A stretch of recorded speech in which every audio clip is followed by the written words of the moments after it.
Laymen's evangelical fellowship స్థాపకులు దానియేలు గారు 1956వ సంవత్సరం నవంబర్ 18వ తేదీన చేసిన ప్రసంగము.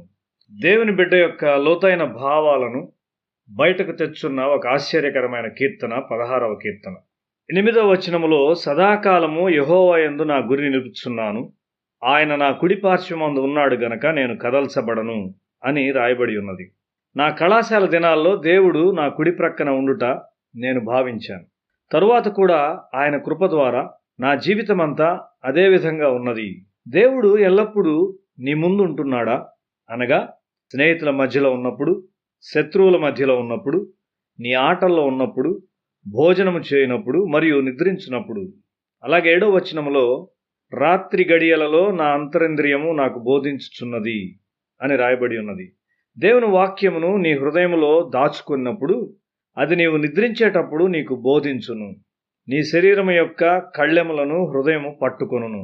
నీ హృదయము దేనినైతే విలువైనదిగా ఎంచి దాన్ని కాపాడునో దానిని బట్టి నీ గుణశీలము తీర్మానించబడును.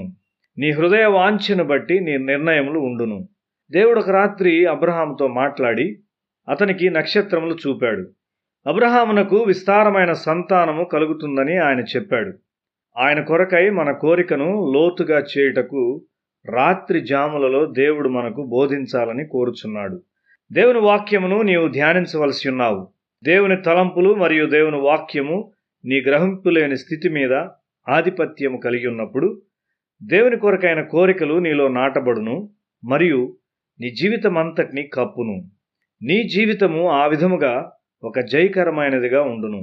యవన కాలంలో నీ ఆత్మీయ కోరికలను క్రిందకు నెట్టుటకు శరీరేచ్ఛలు ప్రయత్నించును. అది ఒక నిజమైన పోరాట సమయం. నీ మట్టుకు నీవు దేవుని ఎంచుకున్నట్లయితే నీవు జయిస్తావు. దేవుడే నీ స్వాస్థ్యముగా ఉండనిమ్ము. దైవిక స్వభావమే గొప్ప ఐశ్వర్యముగా నీవు కలిగి ఉండాలని ఆశించు. శిలువ మీద మరణించిన వాని స్వభావం ద్వారా నీవు లోకమును జయించుదువు. ఆ స్వభావం గలవారు లోకాన్ని పరిపాలిస్తారు. పూర్తిగా దేవుని తలంపులు, దేవుని స్వభావం గల మనిషి ఎన్నడూ కదిలించబడలేడు.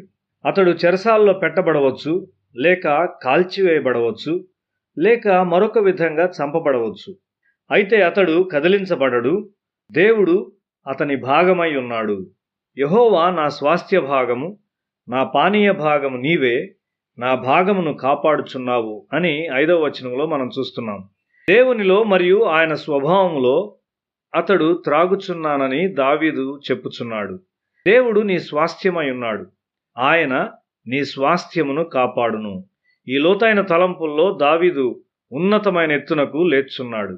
6వ వచనము, మనోహర స్థలములలో నాకు పాలు ప్రాప్తించెను, శ్రేష్టమైన స్వాస్థ్యము నాకు కలిగెను. నీవు అడుగు పెట్టే ప్రతి స్థలములో నీవు జయం కలిగి ఉంటావు.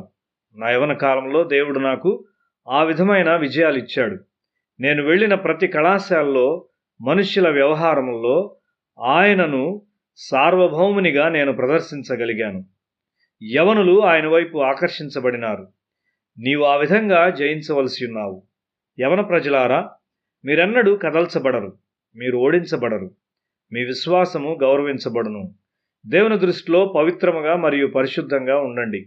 ఆ కాలమున యెహోవా యెరూషలేము నివాసులకు సంరక్షకుడుగా ఉండును. ఆ కాలమున వారిలో శక్తిహీనులు దావీదు వంటి వారుగాను, దావీదు సంతతి వారు దేవుని వంటి వారుగాను, జనుల దృష్టికి యెహోవా దూతల వంటి వారుగాను ఉందురు.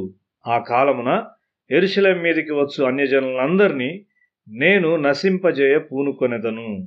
జకర్యా గ్రంథము 12వ అధ్యాయము 8-9 వచనాలు. నీ కొరకైన దేవుని కోరికలు చాలా ఉన్నతమైనవి. దేవుడు తన కుడి ప్రక్కన ఉండి సలహాలనిచ్చుచు సంపూర్ణ ఆనందమునకు అతన్ని నడిపించుటను దావీదు చూడగలిగాడు. దేవుని యొక్క పరిపూర్ణులైన మనుష్యులుగా మనము వృద్ధి చెందవలసి ఉన్నాము. దేవుడు నిన్ను పిలుచున్నాడు. ఆయన కుడి చేతిలో నిత్యానందాలున్నాయి. దేవుడు నీ భాగమై ఉన్నాడు.